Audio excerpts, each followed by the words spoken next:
अध्याय 44।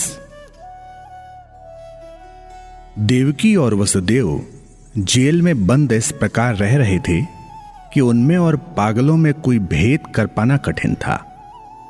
उन्हें ना अपना कोई होश था, ना अपने वस्त्रों का, ना ही शरीर का।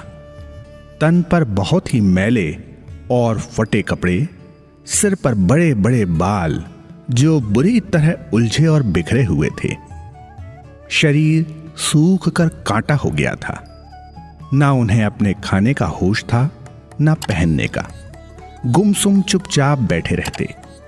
उन्हें अपने 6 पुत्रों के मारे जाने का बहुत ही अधिक शोक था और वे उन्हीं के दुख में डूबे रहते। इस प्रकार रहते हुए जब उनके जेल जीवन का दूसरा वर्ष चल रहा था तो देवकी ने 8वां गर्भ धारण किया। किंतु क्या चमत्कार हुआ उसी समय से कि देवकी और वसुदेव में एकदम परिवर्तन आ गया।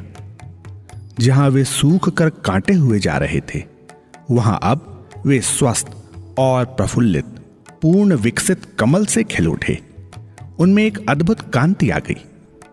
देवकी और वसुदेव इतने अधिक स्वस्थ, सुंदर और आकर्षक दिखाई देने लगे जितने शायद पहले कभी नहीं थे। जेल में जिस कमरे में देवकी रहती थी वह एक बहुत ही मनमोहक सुगंध से महकने लगा। उसमें से सदा एक प्रकाश और मंद मंद संगीत की चित्ताकर्षक स्वर लहरी उठती रहती थी। विस्मयकारी अद्भुत दृश्य दिखाई देने और ध्वनियां सुनाई पड़ने लगी।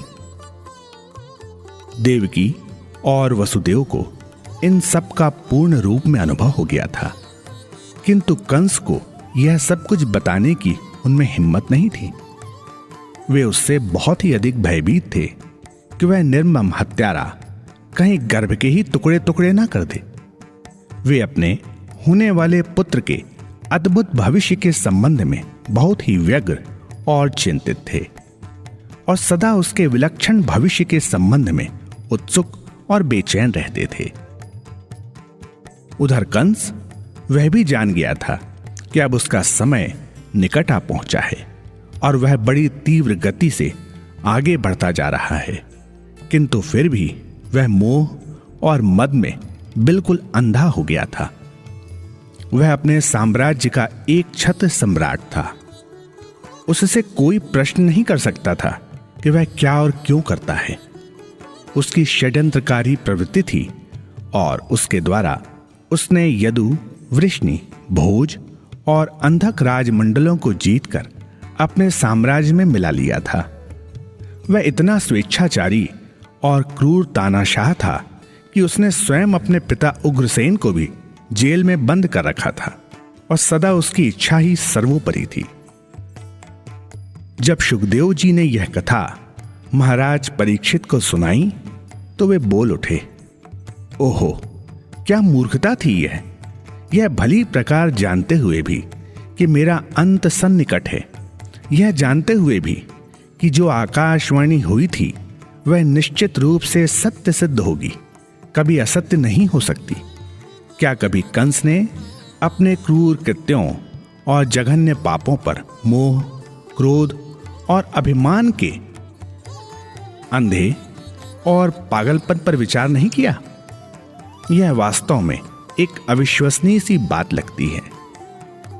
यह सुनकर शुकदेव जी हंसे और बोले, हे सम्राट परीक्षित, आप सोचते हैं कि जिनको अपने अंत समय का पहले से ही पता चल जाता है वे तुम्हारे समान अपना सारा समय भगवान के ध्यान, नाम स्मरण और उनकी कीर्ति और यश के गुणगान सुनने में ही बिताते हैं। यह सब कुछ भूलकर भगवान के दर्शन के लिए जो स्वयं काल स्वरूप हैं व्यग्र उठते हैं। किंतु भगवान के दर्शन की जो पिपासा और तड़फ तुम्हारे हृदय में है वह तो पूर्व जन्म के बहुत ही शुभ और महान कर्मों के फल स्वरूप ही प्राप्त होती है, अपने आप अचानक उत्पन्न नहीं होती। तनिक अपनी और कंस की तुलना तो करो कि जब तुम्हें यह ज्ञात हो गया कि तुम्हारा अंत समय सन्निकट है तो तुमने क्या किया और जब कंस को यह पता चला कि अब उसका अंत निकट आ रहा है तो उसने क्या किया? बस विचार, दृष्टि और आचरण की जो प्रवृत्ति तुमने और कंस ने अपनाई वे ही क्रमशः दैवी और आसुरी प्रवृत्तियां कहलाती हैं। जो दैवी संपदा से संपन्न होते हैं, सदा सत्कर्मों में लीन मन से, विचार से और कर्म से सीधे और सच्चे मार्ग पर चलते हैं, सबके प्रति दया और प्रेम भाव रखते हैं, सत्य और अहिंसा का पालन करते हैं, सदा भगवान के ही चिंतन और मनन में लीन रहते हैं, ऐसे सात्विक व्यक्तियों के पवित्र हृदयों में ही अंतिम समय में वैसे भाव उठते हैं जो तुम्हारे हृदय में उठ रहे हैं। इसके विपरीत जो आसुरी प्रवृत्ति वाले होते हैं वे सदा स्वार्थ, अभिमान, मोह, लोभ, घृणा, द्वेष, हिंसा और इसी प्रकार के अपराधपूर्ण कुकृत्यों में लगे रहते हैं और अंत समय में भी उनके हृदय में इसी प्रकार के विचार उठते हैं और उनका नाश होता है। इसी कारण दैवी संपदा से संपन्न व्यक्ति समस्त बंधनों से मुक्त हो कैवल्य परम पद पाते हैं और आसुरी संपदा वाले बंधनों में बंधे नरक भोगते हैं। देखने वाले को तो लगता है कि जब उपर्युक्त दोनों ही प्रकार के व्यक्तियों की मृत्यु होती है, दोनों ही देह त्यागते हैं, शरीर का अंत हो जाता है, किंतु वे जो लक्ष्य प्राप्त करते हैं, जिस धाम में पहुंचते हैं, वे बिल्कुल अलग अलग होते हैं। मृत्यु के समय मनुष्य के जो विचार होते हैं उसी के अनुसार ही वह कोई लक्ष्य प्राप्त करता है। जीवन का अंत तो सबका होता है, किंतु अर्जित और प्राप्त करने योग्य इस जीवन में प्रभु दर्शन की प्राप्ति है। लेकिन यह बड़ी विचित्र और कठिन बात है। अंत समय जैसी कि कहावत है, बुद्धि उल्टी हो जाती है, विनाश काले विपरीत बुद्धि। और वास्तव में जिनका विनाश होता है, जिन्हें अपने पाप कर्मों का फल भुगतना होता है, उनकी ही बुद्धि उल्टी होती है। मृत्यु के भय से तड़फते और अशांत रहते हैं, किंतु जिन पर भगवान की कृपा होती है, जिनका भगवान उद्धार करना चाहते हैं, उनके शुभ कर्मों के फलों के आधार पर वे अपने अंत समय में और भी अधिक दृढ़ता के साथ भगवान के चिंतन, मनन और स्मरण में लीन हो जाते हैं। वे विशुद्ध और निर्मल हृदय हो जाते हैं और अंत समय में शांत और निर्भय मृत्यु के आलिंगन के प्रति प्रतिपल तैयार रहते हैं। जब शुकदेव जी इस प्रकार समझा रहे थे, महाराज परीक्षित ने उनसे कहा, नहीं, ना तो यह मेरे वर्तमान जीवन के कर्मों का सुफल है और ना ही यह मेरे पूर्व जन्मों का ही फल है। यह तो मेरे पितामहों और पिता के शुभ कर्मों के प्रताप से मैं इस पथ की ओर निर्देशित हुआ हूं और सर्वोपरि है आपके महान ज्ञान की ज्योति का प्रकाश, जिससे यह सारा पथ आलोकित हुआ है, और भगवान श्री कृष्ण का परम अनुग्रह, जिसके प्रभाव से मेरे हृदय में यह भक्ति और समर्पण की भावना उत्पन्न हुई। वास्तव में यह सत्य है कि जैसी संगति व्यक्ति को मिलती है, सुसंगति या कुसंगति, उसी के अनुसार उसका उद्धार या पतन होता है। यह मेरा परम सौभाग्य है कि मुझे आप सदृश महाब्रह्मज्ञानी का सत्संग प्राप्त हुआ। यह मेरा परम सौभाग्य रहा कि जन्म से ही मुझे भगवान का अनुग्रह और संरक्षण प्राप्त हुआ। सत्पुरुषों की संगति में ही ढला हूं, पला पोषा और बड़ा हुआ। सदा न्यायप्रिय और उच्च नैतिक आदर्शों वाले संगी साथी और सहयोगी मिले। महान विद्वानों से परिचय और प्रेम तथा अपने महान पितामहों के महान कार्यों से सदा प्रेरणा प्राप्त होती रही। मैं अपने विद्वान, विवेकी और न्यायप्रिय मंत्रियों का भी आभारी हूं, जिन्होंने अपने कर्तव्यों का इतनी अच्छी प्रकार पालन किया कि मेरे और जनता के प्रेम और सम्मान के पात्र बने रहे। इतना सब कुछ क्या केवल मेरे ही प्रयत्नों के परिणाम स्वरूप उपलब्ध हो सकता था?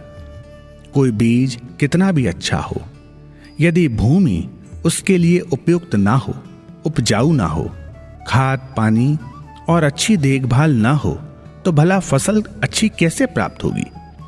मेरे आदर्श कितने भी उच्च और महान क्यों ना हो, यदि मेरे साम्राज्य में परंपराएं महान ना रही होती जिनकी नींव मेरे पूर्वज रख गए थे, यदि महान विद्वान लोग तथा महर्षि और मुनिजन मुझे सदुपदेश देना और मेरे मार्गदर्शन करने हित उपलब्ध नहीं होते, कार्य करने वाले कर्तव्यपरायण और सत्यनिष्ठ मंत्रीगण ना होते, प्रजा आदर्शों को समझने और पालन करने वाली ना होती, तो सारे उच्च और महान आदर्श दूध के उस सुंदर और आकर्षक बर्तन के समान होते जिसमें भीतर कहीं दही लगा होने के कारण दूध फौरन फट जाता है। दूध किसी बर्तन में तभी टिक सकता है जब पात्र दूध रखे जाने के लिए पूर्ण स्वच्छ और उपयुक्त हो।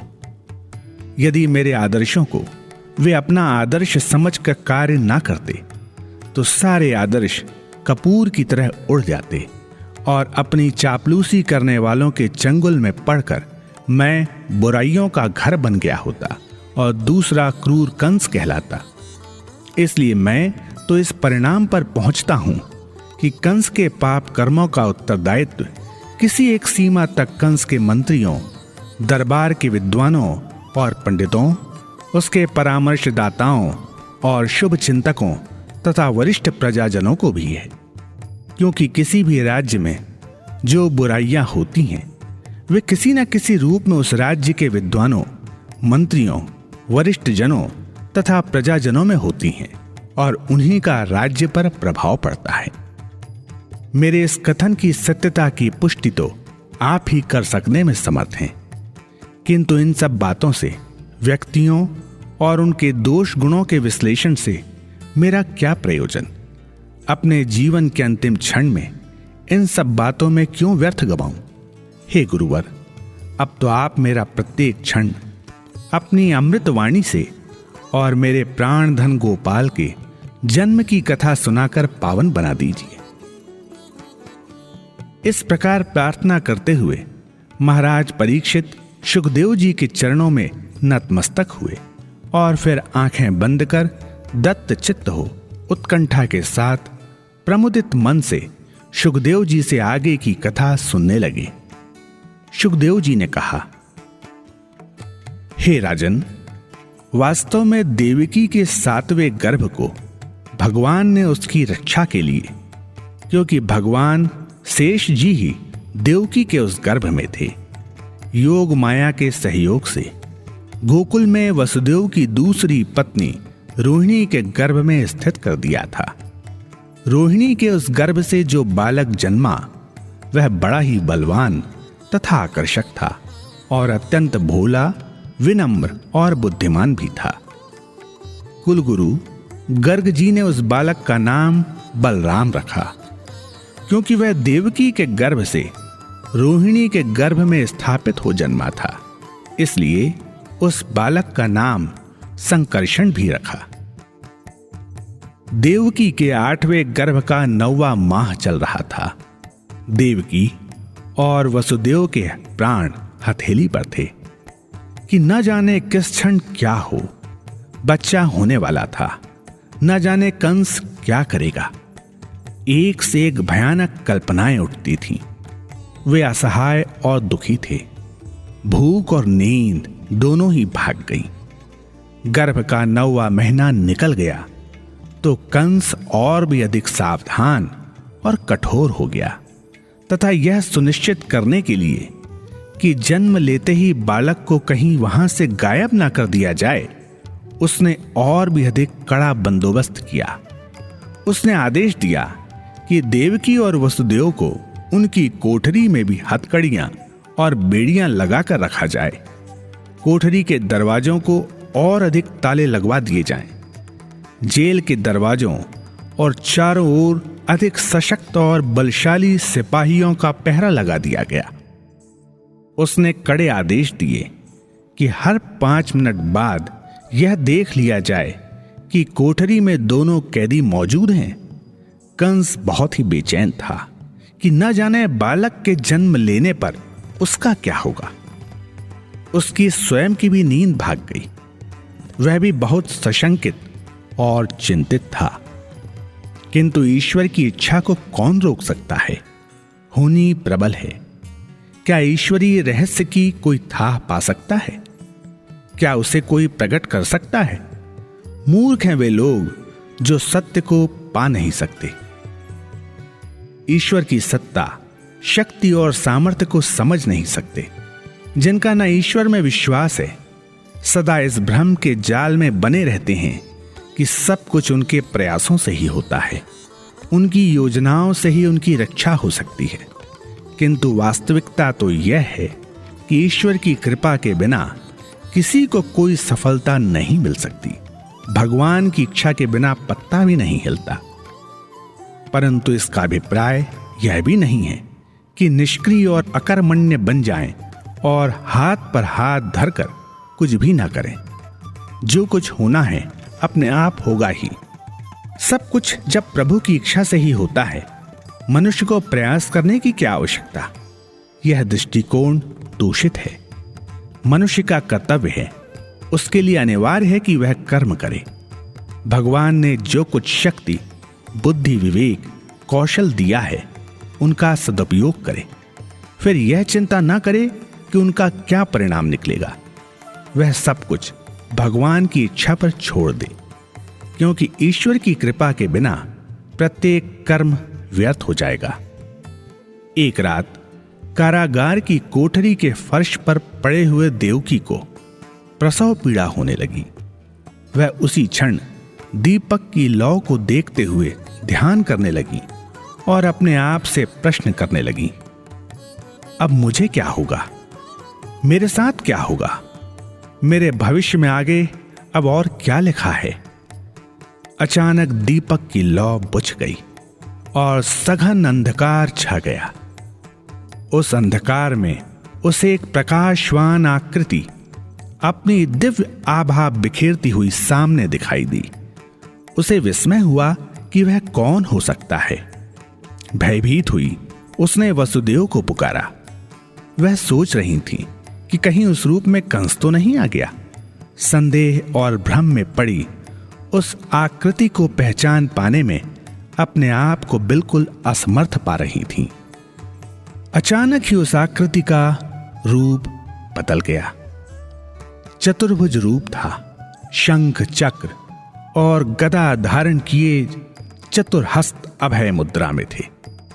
मंद, मधुर, विनम्र और स्पष्ट वाणी में कहा, दुखी मत हो, मैं नारायण हूं।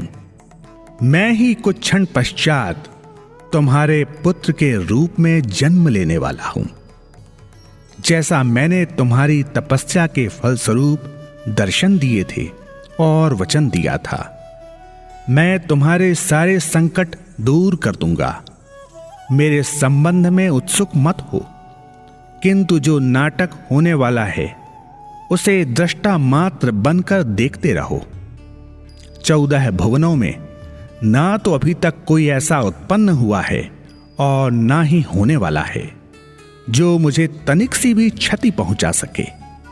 इस बात से पूर्ण विश्वस्त रहो। अपने में कोई संदेह या भय मत रहने दो।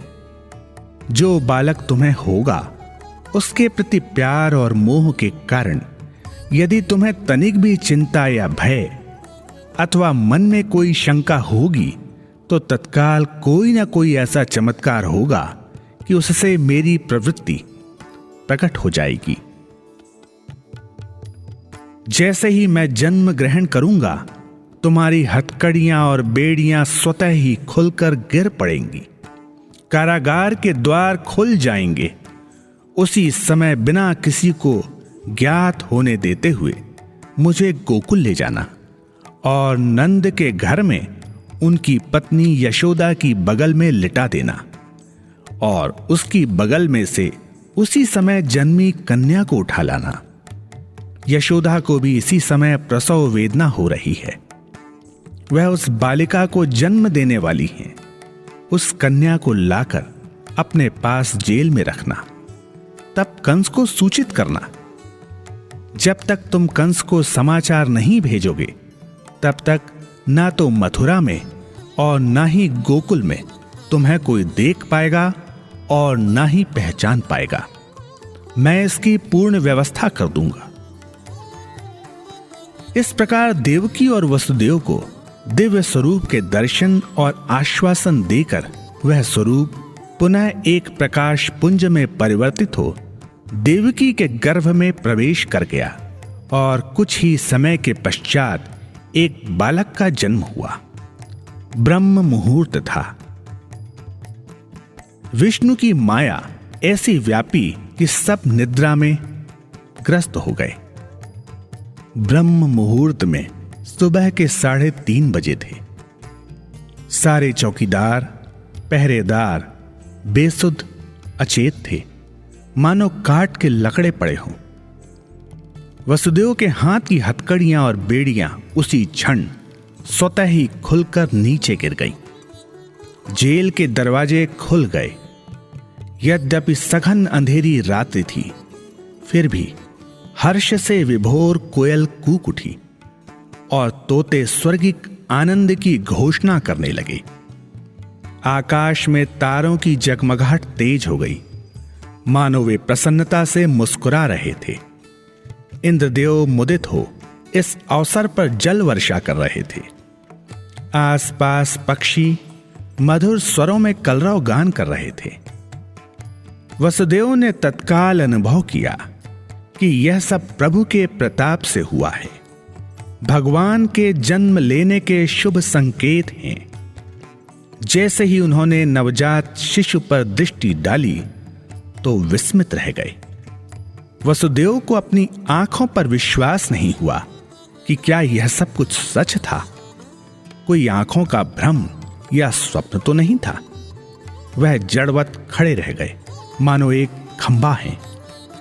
हे महाराज परीक्षित, उस बालक के चारों ओर दिव्य आलोक का प्रभा मंडल घिरा हुआ था और बालक जन्मते ही माता और पिता को देखकर हंसा तथा ऐसा लगा कि वह कुछ बोलने ही वाला हो। हां, उन्होंने सुना वह कह रहा था, अब मुझे बिना किसी विलंब के गोकुल ले चलो। वसुदेव अब निर्भय थे। उन्होंने उसी क्षण बिना किसी विलंब के एक टोकरी ली और उसमें अपनी एक धोती बिछाकर बालक को लिटा दिया और ऊपर से देवकी की एक पुरानी साड़ी बालक को ओढ़ा दी। उसको लेकर जेल के दरवाजे से बाहर निकल गए और सारे रक्षक और सिपाही सोते ही रहे। जैसे ही वे बाहर निकलकर चलने लगे तो पानी पड़ रहा था। उन्हें चिंता हुई कि नवजात शिशु भीग जाएगा, किंतु जैसे ही पीछे मुड़कर देखा तो आश्चर्यचकित थे। शेषनाग अपना फन फैलाए शिशु की पानी की बूंदों से रक्षा कर रहे थे। मार्ग के पग पग पर वसुदेव जी को शुभ शकुन हो रहे थे। यद्यपि सूर्योदय अभी नहीं हुआ था, किंतु जलाशयों में कमल खिल चुके थे और वसुदेव जी की ओर झुक रहे थे। यद्यपि रात अभी अंधेरी थी, बादल छाए थे, चंद्रमा के प्रकाश की कोई आशा नहीं थी, किंतु फिर भी शायद चंद्रमा भगवान के दर्शन के लालच से बादलों में झांक रहे थे और वसुदेव जी के सारे मार्ग में चंद्रमा का प्रकाश केवल उस टोकरी पर पड़ता रहा जिसमें शिशु था। वसुदेव चुपचाप नंद के घर में घुसे, बालक को यशोदा के पास लिटा दिया और वहां लेटी उनकी उसी समय जन्मी कन्या को उठाकर बांस की उस टोकरी में रख लिया जिससे रखकर मथुरा से अपने बालक को लाए थे और उसी समय लौटकर उस कन्या को देवकी के गोद में दे दिया। जैसे ही उन्होंने उस कन्या को देवकी की गोद में दिया कि वसुदेव अपने आप को और अधिक न रोक सके। उनकी आंखों में आंसू बह चले और वे भाव विभल होकर रो पड़े। शुकदेव जी के मुख से अभी ये शब्द निकल ही रहे थे कि महाराज परीक्षित जोर से चिल्ला उठे, कृष्ण, हे कृष्ण। सबकी दृष्टि महाराज परीक्षित की ओर मुड़ी और वे सब उनकी ओर दौड़ पड़े। उन्होंने देखा कि एक सर्प महाराज परीक्षित के दाएं पैर के अंगूठे में दंश मारकर बड़ी ही तीव्र गति से भागा जा रहा था। सबको स्पष्ट हो गया कि अंतिम समय आ चुका है और उन्होंने भी महाराज परीक्षित के शब्दों को दोहराते हुए वायुमंडल को गुंजित कर दिया, हे कृष्ण, हे द्वारकावासी वृंदावन विहारी। जो अपार जन समूह वहां एकत्रित था, उसके मुख पर भगवान के नाम और विचारों के अतिरिक्त कुछ नहीं था। कृष्ण कृष्ण कहते हुए महाराज परीक्षित पृथ्वी पर गिर गए। वेदज्ञ पंडितों ने वैदिक प्रार्थनाओं का उच्चारण प्रारंभ कर दिया। भक्त भगवान का यशोगान करने लगे। योगी, तपस्वी, ऋषि और मुनिजन भगवान के ध्यान और जप में लीन हो गए। मुनिवर शुकदेव जी के भी आंतरिक आनंद के अश्रु ढुलक पड़े। उन्होंने कहा, महाराज गोपाल के पास पहुंच गए। उन्होंने महाराज परीक्षित के अंतिम संस्कार के लिए आदेश दिए और स्वयं उसी समय चले गए। कोई भी उन्हें नहीं देख पाया। शुक का अर्थ होता है तोता। हां, शुकदेव तोते के ही समान थे, जिन्होंने वेद रूपी वृक्षों का भागवत रूपी पका, मधुर, रसीला और अमृतमय फल तोड़कर संसार को प्रदान किया, जिसको चख कर और उसका रसास्वादन कर सब पोषण प्राप्त कर सकते हैं। संसार इस अमृत फल का रस ग्रहण कर अपनी क्षुधा पिपासा शांत कर बल, शक्ति और संतोष तथा आत्मिक आनंद प्राप्त करे, मानवता नंद नंदन को प्राप्त करे। जय साई राम।